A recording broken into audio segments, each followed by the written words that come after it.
Hey, how's it going, everybody? Looking underneath a 4L60E on an '02 Chevy Silverado 1500. For reference, that's the front. So a week ago, we dropped the pan to change the filter, put it all back together, and instantly, like instantaneously, got a P0753 code, which is a shift solenoid A, which is this one right here. There's the shuttle. Okay, so A goes here with this connection. B goes here. All right.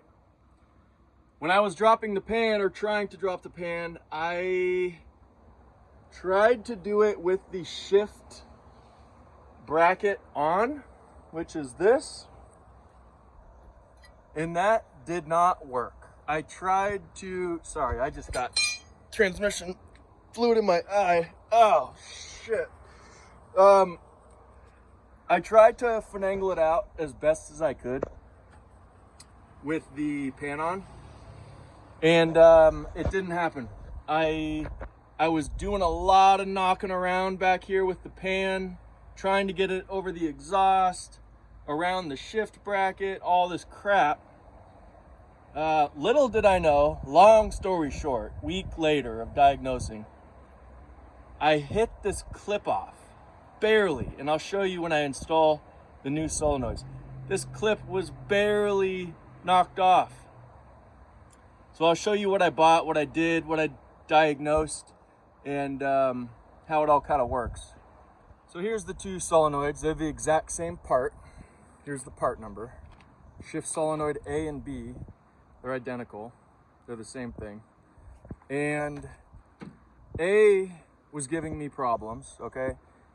They go right next to each other. A had that little shuttle I was showing you. It's under spring tension, so be careful. It'll want to pop out on you. B does not. You can just pull it out. And it's a little bit tough to pull out because of the O-ring, but it'll come out. Anyways, diagnosing. Multimeter, I wanted to check resistance in ohms. The spec for these are between 20 and 30. And these were reading like right at 22. I'm trying to do this with one hand.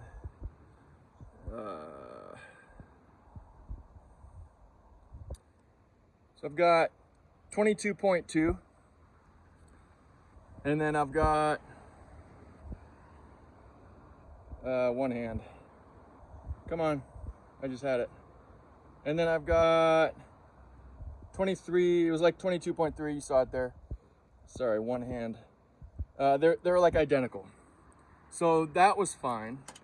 The other test you can do is with a 12-volt battery and alligator clips. I got it all put away here, but yeah, you just connected the alligator clips to your 12-volt and put the other end of the alligator clips on these connections, and it's like jumping a car, you know, do it the right way. And when you touch it with that last cable, you'll hear a click, and the click means it works. The solenoid's working. It's opening and closing just based on the 9-volt power. So I did that on both, and they work fine. But when I was taking the pan off earlier and I was taking these out, I had noticed, hey, that clip was hard to get out. I actually had to unclip it. When I went to go do this one, I was like, holy crap, it wasn't even clipped in. So whatever, man. I bought new solenoids. I'm gonna replace them while I'm here. These are doing great. This is a 92,000 mile 4L60E. These are still functioning just fine. They're the exact same part number. I'm just gonna throw these in while I'm here. I got a new filter, I got new fluid. It's a nightmare of what I did just because of a clip that I didn't close. But hey, that's the solution. Those were some tests. In my head, I was thinking, okay, this one's gonna have really bad resistance, or it's not gonna pass the click test. And it did. I just, I was screwing around. I didn't take the pan off correctly. And while I was trying to just negotiate it out from down there, the edge must have just hit a clip, and Yeah, so let me show you what that shifter bracket looks like. They're 2 torque screws, T40s, and then we'll go from there. All right, so they're both back in. This one is A. Again, I'm orientation. There's the engine. So driver's side is A. And it's under spring tension. So putting it back in was a little bit tricky, but you have to push it all the way in and it'll click. The solenoid, not the clip, but the solenoid. Push the solenoid all the way in, you'll feel a click. You'll know you're at the end. And then you got to put these retainers in. I forgot to mention that. When you take these out, they're these little squiggly retainers. Just use a pick. But be careful when you remove A, because it will jump out on its own. And there's going to be a shuttle, a spring, and then the little valve piston thing behind it. B doesn't have a spring, it just has the valve. There's no shuttle, there's no spring, it's just a valve. So it's not going to shoot out on you. Just be careful with this one when you put it back. And then clips. This was off. When I came here today to take the pan off, this clip was not clipped like that. It was off. That makes a lot of sense because when I went to test drive last week, when I did this filter change, right away, I had a 0753 Solenoid A. Man, no shit. It was unclipped. But whatever, we got new solenoids in. And then for the shifter cable bracket, right here, you have to take this off. Don't bend it. Mine was easy to get to. Up here, I think it's a 2-wheel drive. So I think 4-wheel drive, the drive shaft is right here. And it goes to the front diff. I believe, because everyone's like, it sucks to get to those screws up here. Mine was easy, I think because it's a 2-wheel drive. Anyways, these are the bolts for it. They're a T40. T as in Tango, T40. There's 2 of them. They go right on. It's easy. The shifter cable, you got to pop that off. I can show you that, but there's the staple you got to pull out. Anyways, figured I'd make a video on this. Somebody somewhere might be having a similar issue, and yeah, I like to share it because I've been stressing for a week that my transmission's done. I got to get a new transmission or something, and no, I didn't put the freaking clip on. Hey guys, figured I would throw an update at the end after a test drive. Realized I didn't do that after I put everything back together, but truck works fine. Truck's back to, it's back to where it was. Freaking clip, man. The clip, it was unclipped. And for a week, I'm like, oh shit. Solenoid went bad. You know, did I put the filter in right? I'm like going crazy on the fluid level. I'm checking it every day. It's like, maybe that's it. No. And then I got some responses on some forums. Forums are amazing, whether it's on Facebook or it's on different things on Google. But I got some responses on a forum I'm on, and there were some ideas on testing continuity from the harness at the multi-pin connection, which is external of the transmission. It's on the rear passenger side. It's where the harness comes out of the 4L60E. It's this big gray plug.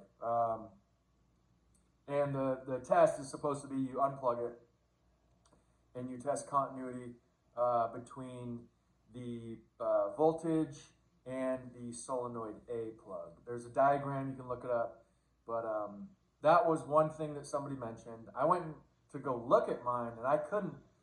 I could maybe unplug it. It's really hard to get to, but there's no way that I could probe it with my multimeter to like see which pin I'm going in, because there's like 20 pins. There's no way I was going to see that unless you like drop the transmission, and that would have checked harness, or you could have maybe checked the solenoid status. that way without having to drop the pan. You can do it that way. It's just hard to get to unless you drop the transmission, which is a whole thing. So I was like, okay, I'm not doing that. And then the other idea was, yeah, you have to drop the pan, and then do the continuity test like I mentioned earlier, do the 9-volt. I said 12-volt in the video earlier. It's a 9-volt. I know the difference between a 9-volt and a 12-volt. Thank you. You know, to do that, you can actually test that without even taking out the solenoids. They have these two little like forks on the back that you can hook up alligator clips to or whatever and do the test. But yeah, anyways, just a stupid mistake. The funny thing is though, like, I didn't really know shit about the 4060E before going through this past week. You know, when I dropped the filter in the pan, like, that's simple. I didn't really think I needed to research about the 4060E and which solenoid does what, all this crap, because I'm just dropping the pan and changing the filter. So that was my intention. And to be honest, after I dropped the pan and after I got the filter out, I did go look around because I knew I was banging around like crazy with that pan, trying to get it out. And I really made an honest check of, let me just go see if I did something, if I hit something, if something's loose. But I didn't know what I didn't know. I didn't know what I was really looking at. I didn't know what the harness was at all. I didn't know what the solenoids were. I didn't know what connection did what and like what to look for. So it's kind of funny. I'm like almost grateful that this happened because I know so much more about this thing now. Also, it's got a pretty good fluid flush. I mean, over a week, I've dropped the pan twice. That's like almost 10 quarts. I've put in like 4 and like just shy of 5 quarts each time that I've refilled the pan. So the torque converter over a week got flushed out since I last did it. So that's cool. I don't know. It's shifting fine. There were a lot of people commenting like, yeah, well, that's why you don't change fluid on or why you don't, you know, drop the pan and do a transmission fluid flush. Well, this is a 92,000 mile 4060E. Like, maybe on 125,000 plus, like, sure, I get that. That's a known thing. You know, when you're that high mileage and then you drop the fluid and then you start having problems later, like, okay, I get it. But this was 92,000 miles. And I instantly got the P0753 code. It wasn't like I was driving and then I'm like, hey, the gears are slipping. And then, oh crap, I got to check engine light. And then, oh, I solenoid A. Like, it wasn't a bunch of things that happened like over time. It was like the second I left to test drive it, check engine light, solenoid A. You know, so a lot of people think you drop the fluid at under 100K miles. Like, no, that didn't happen. So that's cool to know. But yeah, anyways, check your connections. Don't be an idiot like me, self-induced. But I learned a lot. Like, the next time I go change the filter and drop the pan and like go through it, or I hear somebody that is gonna do it or has an issue, like, so much more informed right now. It's pretty cool. So relieved, you couldn't imagine. But whatever. Figured I'd share it. Oh, lastly, totally forgot. When I was researching all this crap that happened about the code, I did discover a lot of people, and this tend to be more so the situation I was explaining a second ago of like, you're having issues with gear shifting and like you're having a bunch of different problems, not just very specifically 0753. It seemed to be like either really old, a lot of miles, like over 125,000, or a lot of different problems. And I've kept seeing videos on people saying, don't drop the pan, it's not your solenoids, it's your fuses. A lot of people have made a video, forums that I saw, it's the ignition zero fuse of being their solution to this, or like to a lot of transmission problems with this 4060E, was a fuse problem. Or a couple others that are under the hood fuses that you have to look at your fuse panel cover or your manual to see any kind of transmission related fuse. Like a lot of people solved bad problems with just a fuse. So keep that in mind.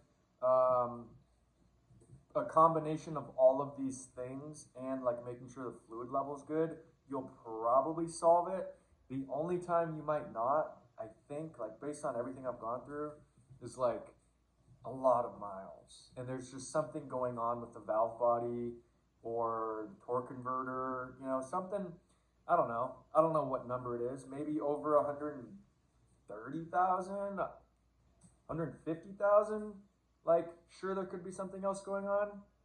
But if you're servicing your transmission fluid, you know, every like 30 to 50,000 miles, like from the day you got it, like bought it from 0 miles, these things last a long time. I just sold our 2002 Suburban, 360,000 miles on the original transmission, like, and it shifted pretty good. And the transmission fluid was changed religiously, just like you would engine oil. So, I don't know. I think if you just treat your transmission like shit, and you don't change the fluid, you probably won't have issues until maybe 100, 125, 150 maybe. Or, you know, you change your fluid every 30,000 or 50,000. It's just insurance. It's like diesel fuel additive. Like, no, there's no real black and white proof that that saves your CP3 or injectors. I have a Duramax. But it's like insurance, and it kind of, I don't know. It's just one of those things. Any moving part, metal on metal or whatever, should have fluid changed like often. Otherwise, you get into the situation of, you know, hey, I've got 200,000 miles on my 406CE, and the fluid's never been changed, and it's black and it stinks. What should I do? There's a lot of examples and situations where that fluid gets changed, and all that matter that came out of the clutches gets flushed out, and now there's new fluid that kind of removes the gunk, and then you start having transmission problems when you didn't before. So it's like, do it every 30,000. Clean fluid, clean fluid, clean fluid, clean fluid. That's my plan. Why not? It's insurance. It's better than a $3,000 to $4,000 transmission, new transmission, reman, 406CE, new 406CE, thousands. I'm good with changing my trans fluid, not drop the pan in the filter every 30,000, but I just installed a Dorman, really good quality transmission pan. Dorman's known for really good transmission pans and oil pans with a drain plug. The OEM pan that was on that truck, I rounded off that drain plug like crazy. Had the right socket, and then went to vice grips, and it just looks like a cone right now. Like I can't even get a bite on it. So I got a new pan, and I'll drop the drain plug every 30,000. Why not? And then, I don't know, every 100, maybe even every 100 and 150,000, I'll drop the pan for the filter. I don't know, but that's the plan. Hopefully this helps somebody. Long video, a lot of talking, 10 minutes of talking already. It's just so much information. It's such good information. So hopefully this helps somebody. And yeah, see you later. Thanks for watching.